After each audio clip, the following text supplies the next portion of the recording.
سلام. شرکت بوگاتی تجربه رانندگی خارق‌العاده رو ایجاد کرده. این نتایج خیره کننده بوگاتی بولید رو با هم ببینیم.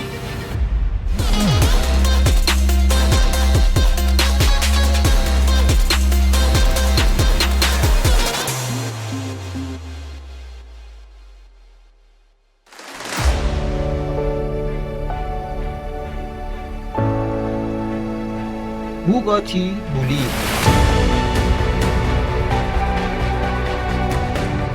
و اما مشهورترین برند سازنده ابرخودروی دنیا محصولی جدید با نام بولید رو معرفی کرد. بوگاتی بولید متفاوت از تولیدات اخیر ساخته شده. در این ابرخودرو کاهش وزن و توانایی‌های فنی مانور در پیست مد نظر قرار گرفته تا نه تنها در مسیر مستقیم بلکه در جاده‌های مارپیچ هم فراتر از انتظار عمل بکنه.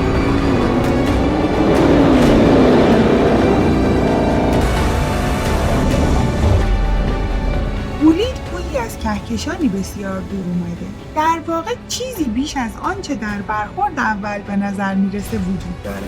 بوگاتی بهش میگه پوسته بیرونی شکل‌پذیر.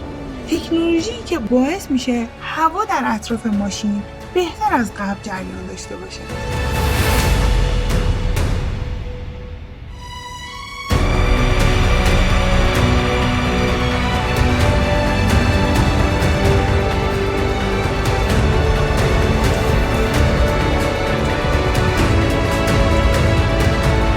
بوگاتی بولید مجهز پیشرانی 8 لیتری 16 سیلندره که حالا با بنزین مخصوص مسابقات و اوکتن 110 میتونه قدرت 1825 دسته بخار و گشت‌آور 1850 نیوتن متر رو تولید کنه.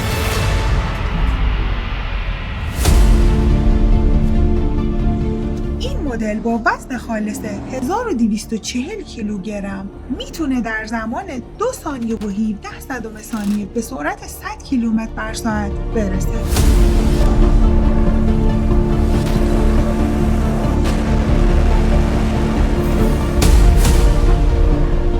دیگر نکته جالب بوگاتی بولید توانایی رسیدن به سرعت 500 کیلومتر در زمان 20 ثانیه و 16 صدم ثانیه است که برتر از رقبا خواهد بود.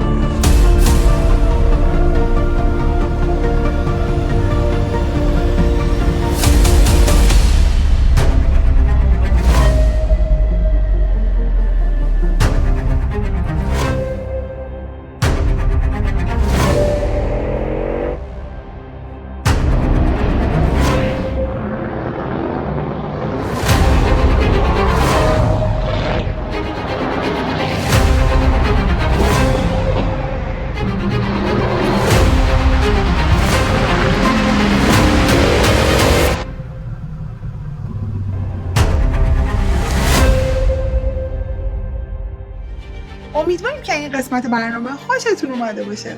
هر هفته منتظر حضور سبزتون هستیم و اینکه ما رو گم نکنید دکمه سابسکرایب رو بزنید.